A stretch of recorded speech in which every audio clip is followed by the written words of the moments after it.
Mi nombre es Rodrigo, y soy operador del metro en la línea 2, específicamente en el tramo que corre entre las estaciones Panteones y Tacuba.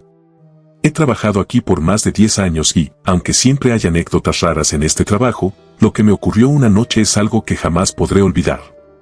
He contado esta historia a compañeros y conocidos, pero la mayoría simplemente no me cree. Quizás tú tampoco lo hagas, pero esto fue lo que sucedió. Era una noche común, el último recorrido del día. El tren iba prácticamente vacío, como es usual a esas horas. El silencio de los túneles a esa hora siempre me ha resultado un poco inquietante. Hay algo en la oscuridad y el eco que hace que sientas que no estás completamente solo, aunque técnicamente lo estés. Esa noche, sin embargo, todo parecía normal, al menos al principio. Estaba concentrado en el tablero de control cuando, al llegar a la estación Panteones, noté algo extraño. Una pequeña figura se movía cerca de la cabina. Al principio pensé que era alguien que se había rezagado y apenas alcanzó a subir al tren. Vi cómo la puerta se cerraba y la figura permanecía inmóvil cerca de la ventana de la cabina. Era una niña. Lo que me llamó la atención fue su aspecto. Llevaba puesto un uniforme escolar que no parecía moderno, era de esos que usaban en los años 70 u 80, con falda azul marino y una camisa blanca con cuello grande. Sus zapatos estaban bastante desgastados, y llevaba el cabello recogido en 2 trenzas. Parecía perdida. Por un momento pensé que alguien la había dejado olvidada en la estación. Abrí la puerta de la cabina y le pregunté: ¿Estás bien? ¿Qué haces aquí tan tarde? Ella me miró con esos ojos grandes y tristes, y en voz muy baja, casi como un susurro, respondió: Voy a Tacuba, mi mamá me está esperando. Su respuesta me descolocó un poco. Era extraño que una niña tan pequeña estuviera viajando sola a esa hora. Traté de preguntarle más, pero no dijo nada más, solo bajó la mirada y se quedó quieta. Pensé en llamar a seguridad al llegar a la siguiente estación, pero en ese momento decidí que lo mejor era tranquilizarla. Durante el trayecto a Tacuba, algo comenzó a incomodarme. La niña no se movía, no hacía ruido, pero su presencia se sentía, pesada, como si llenara todo el espacio. Intenté concentrarme en mi trabajo, pero de vez en cuando miraba de reojo y notaba que seguía ahí, mirándome fijamente a través del cristal de la cabina. Lo más extraño ocurrió cuando faltaban unos segundos para llegar a Tacuba. Sentí un frío helado que me recorrió la espalda, como si alguien hubiera abierto una ventana en plena madrugada. Revisé los controles y todo estaba en orden, pero ese frío no desaparecía. De repente, escuché su voz en el sistema interno de comunicación del tren, el micrófono que usamos los conductores para dar indicaciones. Dijo algo que no pude entender completamente, pero sonaba como un susurro. Ya casi llegamos. Mi corazón se detuvo por un momento. Sabía que ese micrófono no estaba conectado, y mucho menos a alguien que no estuviera dentro de la cabina. Giré rápidamente para verla, pero ya no estaba. La niña había desaparecido. Cuando el tren se detuvo en Tacuba, salí de la cabina y busqué por todo el vagón, pensando que tal vez se había escondido o bajado sin que me diera cuenta. No había nadie. La estación estaba completamente vacía. Intenté calmarme, diciéndome que tal vez la había imaginado, pero lo que me dejó helado fue cuando los vigilantes revisaron las cámaras de seguridad por mí. No había registro de que nadie hubiera subido en Panteones ni bajado en Tacuba. Era como si la niña nunca hubiera existido. Sin embargo, lo más perturbador fue que, al revisar el audio de las cámaras, su voz se escuchaba claramente en el micrófono de la cabina diciendo las mismas palabras: ya casi llegamos. Desde esa noche, no he podido dejar de pensar en ella. Pregunté a algunos compañeros y, para mi sorpresa, no soy el único que ha visto a esa niña. Otros conductores han contado historias similares: siempre aparece cerca del último tren, siempre lleva el mismo uniforme y siempre desaparece al llegar a Tacuba. Algunos dicen que es el espíritu de una niña que murió en un accidente hace muchos años, aunque nadie sabe con certeza qué le ocurrió. Ahora, cada vez que paso por ese tramo en el último recorrido, no puedo evitar mirar por el retrovisor, esperando no verla de nuevo. Pero a veces, en el silencio de los túneles, todavía creo escuchar su voz. ¿Y tú, te atreverías a tomar el último tren entre Panteones y Tacuba?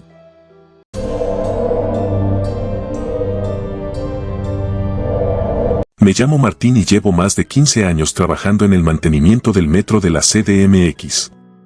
He visto cosas que no creerías, sistemas eléctricos colapsando de la nada, inundaciones repentinas y hasta animales extraños que encuentran su hogar en los túneles.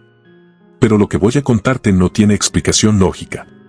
Ocurrió hace 3 años, en el tramo más profundo y escalofriante que he recorrido, entre Barranca del Muerto y Mixcoac, en la línea 7. Esa noche, nuestro equipo estaba revisando un problema con el sistema de ventilación. Algo había estado fallando durante semanas, y los reportes hablaban de un calor sofocante en ese tramo, como si los ventiladores simplemente dejaran de funcionar. Era el turno nocturno, el momento perfecto para hacer el trabajo sin interrumpir los trenes. Éramos solo 3 personas, yo, Luis y Ramiro, pero después de esa noche, ninguno volvió a ser el mismo. Desde el momento en que bajamos al túnel, sentí algo raro. Había un frío inusual, mucho más de lo normal para un lugar cerrado. Era un frío que no venía del sistema de ventilación, era distinto, se metía en los huesos, como si te estuvieran observando. No quise decir nada para no parecer paranoico, pero cuando vi que Luis y Ramiro intercambiaban miradas nerviosas, supe que ellos también lo sentían. Mientras avanzábamos hacia el punto del fallo, comenzamos a escuchar ruidos extraños. Al principio eran leves, como golpes lejanos en las paredes del túnel. Pensamos que podría ser el eco de los trenes en otra línea, pero eso no tenía sentido, el servicio estaba suspendido en esa zona. Seguimos caminando, pero los golpes comenzaron a intensificarse, y luego escuchamos algo que nos detuvo en seco. Era un grito. Un grito desgarrador, como si alguien estuviera sufriendo en las profundidades. Luis, que iba adelante, encendió su linterna y comenzó a buscar alrededor. No había nada, solo el túnel vacío y el eco de ese grito que parecía rebotar en las paredes.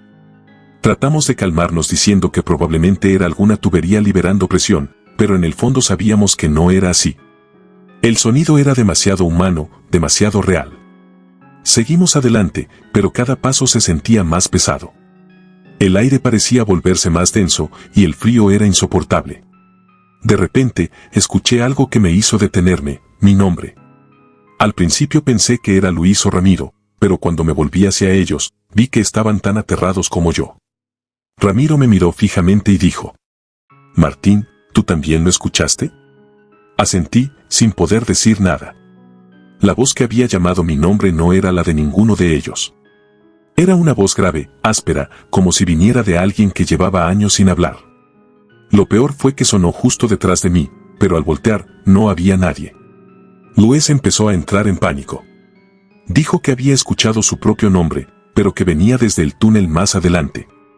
Decidimos terminar rápido el trabajo y regresar, pero las cosas solo empeoraron. Mientras instalábamos el equipo nuevo, el frío aumentó aún más, y de repente sentimos como si algo invisible estuviera moviéndose alrededor de nosotros. Era una sensación extraña, como si una corriente de aire helada rozara nuestra piel, pero no había viento. En un momento, Ramiro soltó un grito y tiró sus herramientas. «Alguien me tocó», exclamó, visiblemente alterado.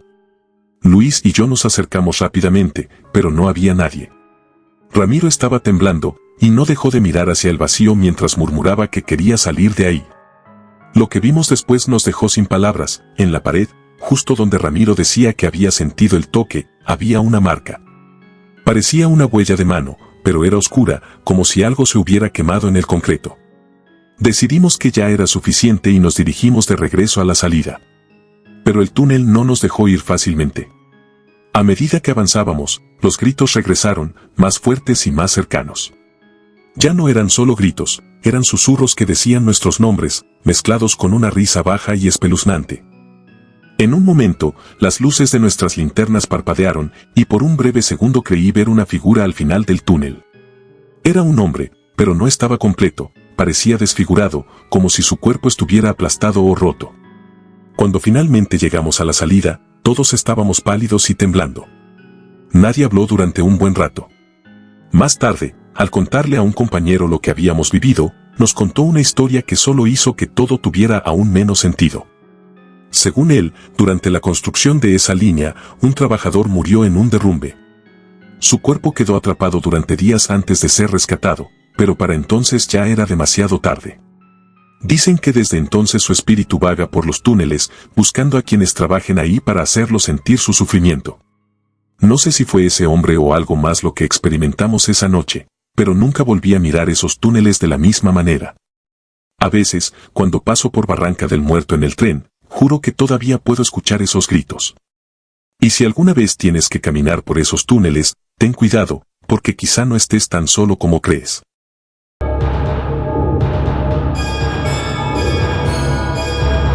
Mi nombre es Esteban y trabajo como vigilante nocturno en el metro de la Ciudad de México.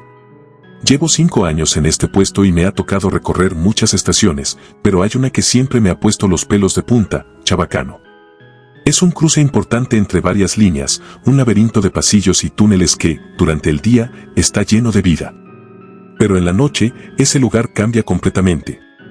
Es como si algo despertara cuando el último tren se va. Lo que voy a contarles ocurrió hace unos meses. Era mi turno de la madrugada, y esa noche me asignaron a Chabacano.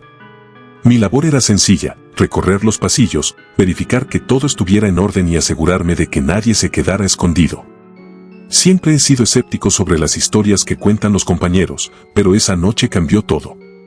Eran cerca de las 2 de la mañana y estaba revisando el área de transferencia entre las líneas 2 y 8. El silencio era absoluto, roto únicamente por mis pasos y el leve zumbido de las lámparas fluorescentes. Mientras caminaba por uno de los largos pasillos, algo me llamó la atención. Había un eco suave, como si alguien estuviera caminando descalzo a lo lejos. Me detuve para escuchar mejor, y el sonido cesó. Pensé que quizá eran los ductos de ventilación, pero algo en el ambiente se sentía diferente, pesado. Seguí avanzando, pero no podía quitarme esa sensación de encima, como si alguien me estuviera observando. De repente, al doblar una esquina, la vi. Era una mujer, vestida completamente de blanco. Su vestido era largo, parecía de otra época, como los que usan en las películas antiguas. Estaba de espaldas, caminando lentamente por el pasillo. Lo primero que pensé fue que alguien se había quedado atrapado en la estación, tal vez una persona sin hogar. Pero algo no cuadraba, estaba descalza, y sus pies no hacían ruido al tocar el suelo. «Señora», grité, intentando llamar su atención. No respondió. Solo siguió caminando, como si no hubiera escuchado nada. Aceleré el paso para alcanzarla, pero mientras más me acercaba, más extraña se volvía la situación. Aunque yo avanzaba rápido, parecía que la distancia entre nosotros no se acortaba. Ella seguía moviéndose lentamente, pero siempre estaba unos metros más adelante. En un momento, se detuvo. Pensé que finalmente podría alcanzarla, pero cuando giró la cabeza hacia mí, todo mi cuerpo se paralizó. No tenía rostro. Era como si su piel fuera lisa, sin ojos, sin nariz, sin boca. Pero aún así, sabía que me estaba mirando. Un escalofrío helado recorrió mi espalda, y entonces escuché algo que nunca olvidaré, una risa. No era una risa normal, era baja, susurrante, y resonaba por todo el pasillo. El eco hacía que pareciera que venía de todas direcciones. Quise moverme, correr, gritar, pero mi cuerpo no respondía. Sentí como el aire se volvía más pesado, como si algo invisible me estuviera oprimiendo el pecho. La mujer comenzó a acercarse, y con cada paso que daba, la risa se transformaba en un llanto desgarrador. Era como si alguien estuviera sufriendo una pena tan profunda que llenaba todo el lugar. No podía moverme, no podía cerrar los ojos. Estaba atrapado. Cuando estaba a punto de tocarme, algo cambió. Las luces del pasillo parpadearon, y en un instante, todo se oscureció. No sé cuánto tiempo pasó, pero cuando volví en mí, estaba tirado en el suelo, con un dolor agudo en la cabeza. Mis compañeros me encontraron unos minutos después. Dijeron que me habían estado buscando porque no respondía por radio. Intenté explicarles lo que había visto, pero no me creyeron. Algunos se rieron, otros me dijeron que necesitaba descansar, pero uno de los vigilantes más antiguos me tomó aparte. Me miró con seriedad y me dijo: «¿La viste, verdad? A la mujer de blanco». Cuando asentí, él me contó que no era el único que la había visto. Al parecer, esa aparición es conocida entre los vigilantes y empleados de Chabacano. Dicen que es el espíritu de una mujer que murió atropellada por un tren en los años 70, aunque nadie sabe con certeza su historia. Lo único seguro es que aparece en las madrugadas, especialmente en los pasillos más solitarios. Algunos creen que busca algo o a alguien, pero lo más extraño es que nunca te toca, aunque si lo hace, dicen que no sobrevives para contarlo. Desde entonces, siempre que me toca hacer rondines en Chabacano, evito los pasillos largos y las áreas solitarias. Y si alguna vez escucho pasos descalzos o una risa que resuena en el aire, simplemente sigo caminando, sin mirar atrás. Tal vez tú creas que esto es solo una historia, pero si alguna vez pasas por Chabacano en la madrugada, ten cuidado. Porque ella podría estar ahí, observándote.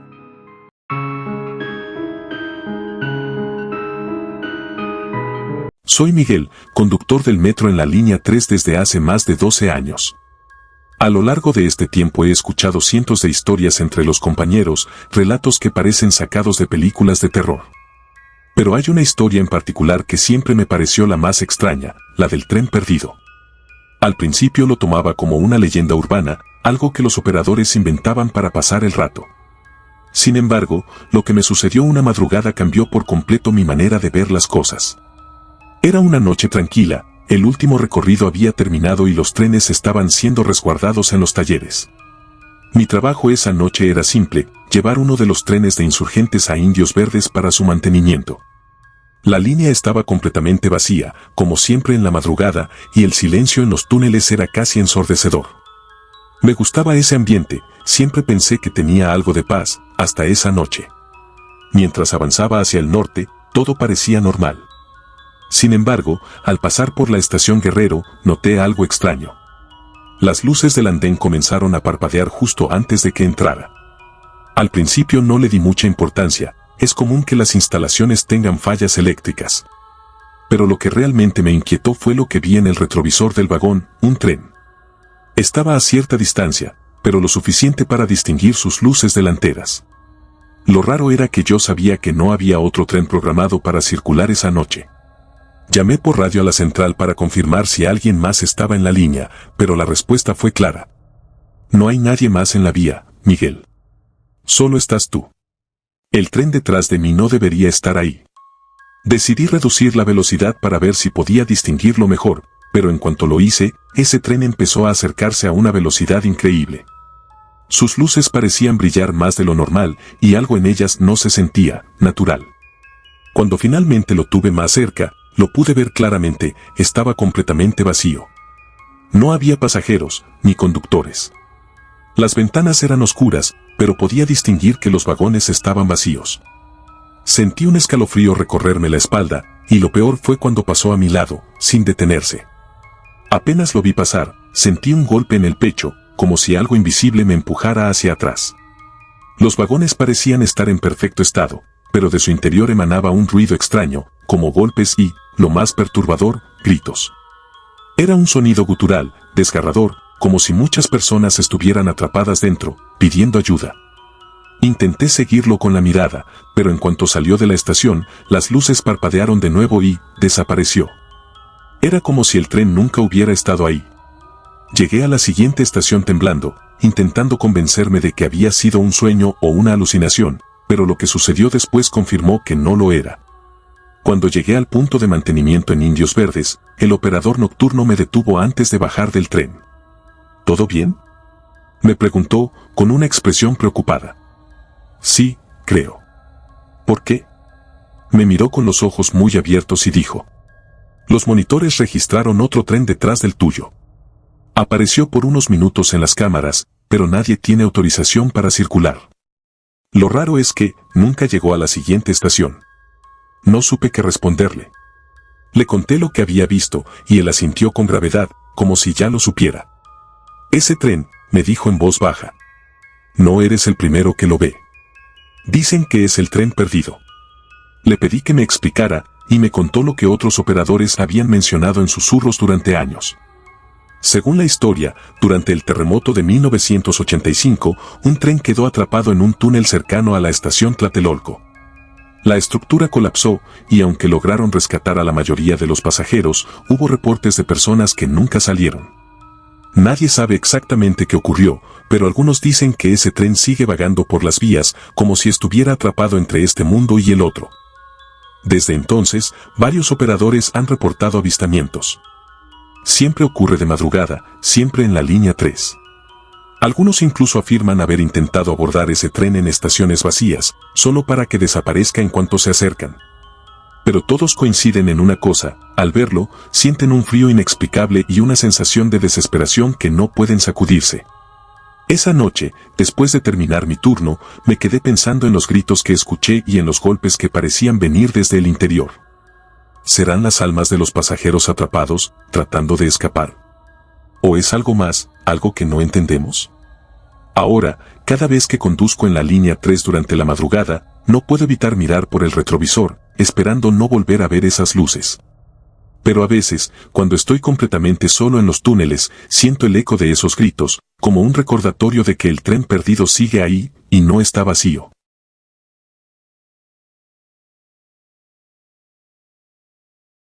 Soy José Luis, operador de trenes en la estación Pantitlán, una de las más caóticas y concurridas del metro de la CDMX. Durante el día, esta estación está llena de vida, gente corriendo para alcanzar el tren, vendedores ambulantes y el bullicio constante de miles de personas. Pero en la noche, cuando todo se vacía, Pantitlán se transforma en un lugar completamente diferente, casi como si fuera un mundo aparte. Lo que voy a contarles ocurrió hace poco y, hasta ahora, todavía no puedo explicarlo. Era una madrugada como cualquier otra. Mi turno terminaba tarde, así que me tocaba llevar un tren vacío al área de resguardo. Pasar por Pantitlán a esas horas siempre me ha dado una sensación extraña. Los pasillos, que de día están abarrotados, se sienten interminables y oscuros en la noche, y el silencio es tan profundo que puedes escuchar tu propia respiración. Esa noche, al llegar a Pantitlán, noté que las luces del andén estaban parpadeando más de lo usual. Esto no es raro, ya que el sistema eléctrico a veces tiene fallas. Sin embargo, mientras estacionaba el tren, me di cuenta de que algo no estaba bien. Vi movimiento por el rabillo del ojo, como si alguien estuviera corriendo entre los pasillos cercanos al andén.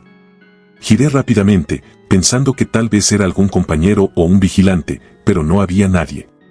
Seguí avanzando, intentando no darle importancia, pero mientras esperaba la señal para continuar hacia los talleres, noté algo perturbador.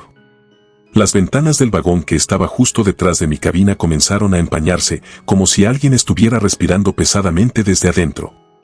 Esto era imposible, el tren estaba vacío, yo mismo lo había revisado antes de salir.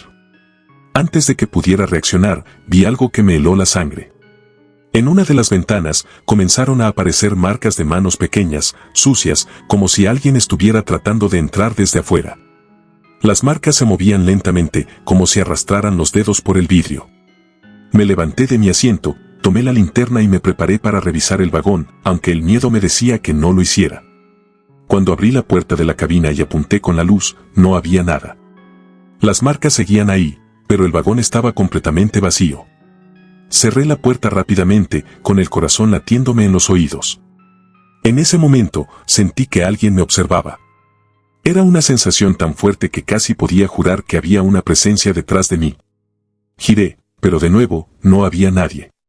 Recibí la señal para avanzar y salí de la estación lo más rápido que pude. Sin embargo, mi tranquilidad no duró mucho.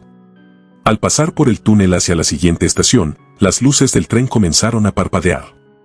Fue entonces cuando las vi, sombras humanoides que se movían rápidamente por los pasillos laterales del túnel. No eran figuras normales, eran más oscuras que la propia oscuridad, como si absorbieran la poca luz que había. Intenté no prestarles atención, pero era imposible ignorar cómo parecían acercarse al tren cada vez que las luces se apagaban. Cuando finalmente llegué al taller, revisé nuevamente el tren. Las marcas de las manos seguían ahí, pero lo más inquietante fue lo que encontré en el último vagón, huellas pequeñas y sucias en el suelo, como si un grupo de niños hubiera estado caminando descalzo por ahí. El problema era que las puertas nunca se habían abierto en Pantitlán. Esa misma noche, le conté lo ocurrido a uno de los supervisores. Al principio se rió y dijo que probablemente estaba cansado, pero luego su expresión cambió. Me llevó a un lado y me dijo en voz baja: «No eres el primero que ve esas sombras o esas marcas en Pantitlán. Muchos dicen que esa estación está maldita. ¿Sabías que antes de que construyeran el metro, esa zona era un pantano? Dicen que hubo gente que murió atrapada ahí durante las inundaciones hace décadas. Algunos creen que esas sombras son las almas de los que nunca pudieron salir. Me contó que otros operadores también han reportado cosas extrañas, golpes en los vagones, risas infantiles en los túneles, e incluso figuras que corren junto al tren pero desaparecen en cuanto se les ilumina. Lo más escalofriante es que las cámaras de seguridad nunca registran nada. Es como si esas cosas solo existieran para los que están ahí en el momento. Desde esa noche, he evitado trabajar turnos nocturnos en Pantitlán. Pero a veces, cuando conduzco por esa estación durante el día, no puedo evitar sentir que algo me sigue observando. Y si alguna vez tomas el metro tarde en la noche y pasas por Pantitlán, presta atención a las ventanas. Porque esas marcas podrían no ser las únicas.